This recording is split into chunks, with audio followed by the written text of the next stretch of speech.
I got tenderness I'm looking for. I got a little bit of bark I'm looking for, man. I got smoke I'm looking for.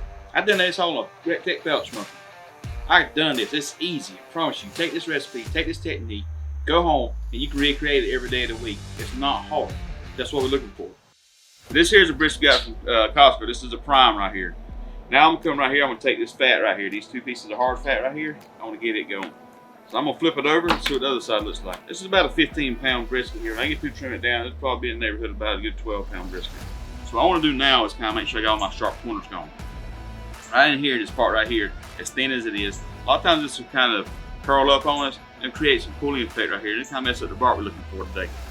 So I'm gonna come in here, I'm gonna take my knife, just kind of roll it down. I'm gonna take this corner right here, do the same thing right here.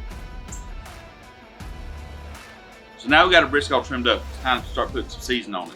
What we're gonna do is basically our SPG mixture and also use the Roots Teak spicy meat.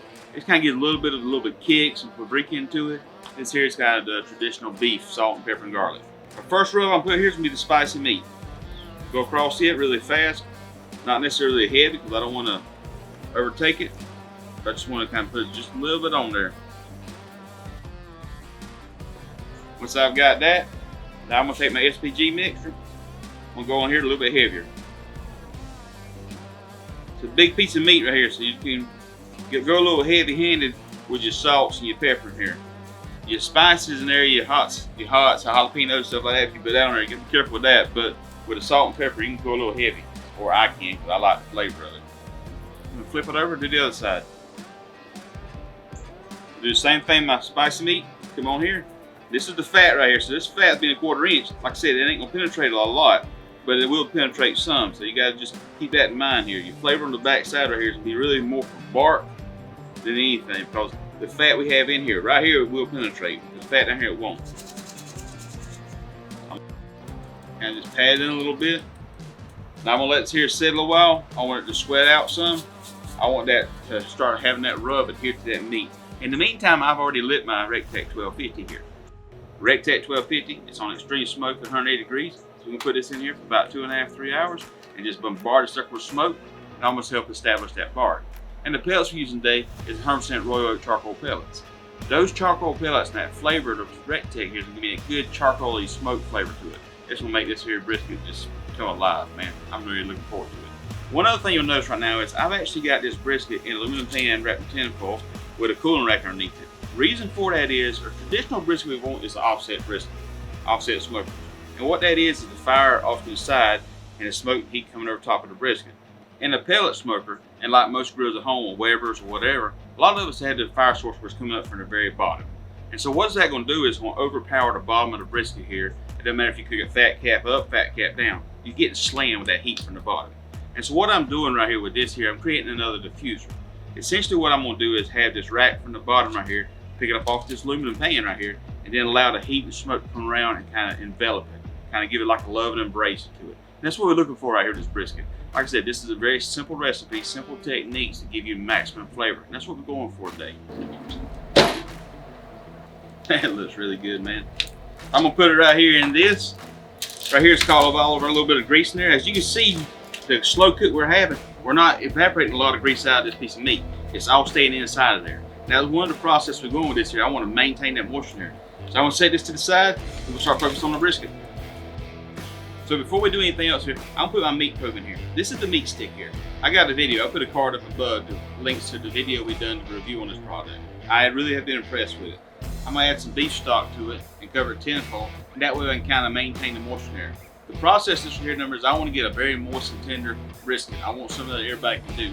I'm not going for just always a barbecue or Texas flavor here. I'm going for more of a flavorful brisket that's easy to use, that we can slice and have something that anybody can enjoy. So that's the process today. So that's kind of we focus on more on flavor and also have a tender brisket. Set this back in the smoker.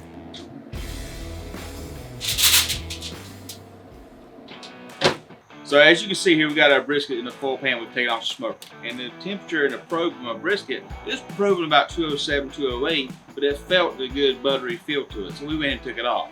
I just took it inside and put it in the hot box. And I let it rest about 2 hours, kind of calm down a little bit. Got a little jiggle to it. Brisket here will be nice.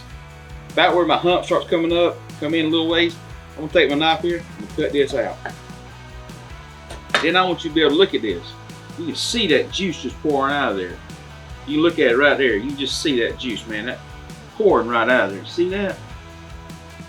That area is looking good, don't it? God, that thing looks good, don't it? Man, I tell you. Can't hardly beat that right there. And that's called that moisture in there. Start pulling that moisture up from the bottom. So I'm going to take this right here, number now. I'm going to come right in here. I'm going to start slicing me some slices right here. Let's see what this slice right here looks like. I tell you, I think that slice here is going to be good. Look at that. Boing, boing, boing. Oh, doesn't that look good? Man, that looks so good, don't it? Got the fat vein through the middle of it. Got a little bit of fat from the point on top of it. Pull it apart, pops apart, awesome. That area is what I'm talking about now. Let's taste it. Let's see what it tastes like.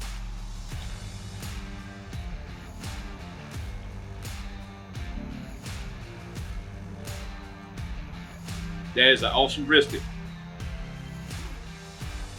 Good Lord, that's good. And as you can see, though, it's a very simple process. The whole process. I got the tension I'm looking for. I got a little bit of bark I'm looking for, man. I got smoke I'm looking for. I've done this all on a Rectech pellet smoker. I've done this. It's easy. I promise you. Take this recipe, take this technique, go home, and you can recreate it every day of the week. It's not hard. That's what we're looking for. You just cook it till you get that pro. You can go in for like room temperature butter. When it dries up a little bit, when it cools down a little bit, it'll tighten back up. But don't worry about that. You're good. When you've got it done, if it's in room temperature butter, like you put a hole in the bottom of that smoker, that's what you're looking for. If you like our videos, give us a thumbs up. Leave a comment down below. Subscribe to our channel. Share it with your friends and family. Come on. I just got my fingers off. Thank y'all for watching. Thank y'all for watching the videos. We greatly appreciate it. And I say the blessing, let's go outside and eat supper. Lord, bless food by our seed. Just now and pray. Amen. Dang, this is good. Y'all go find Michelle.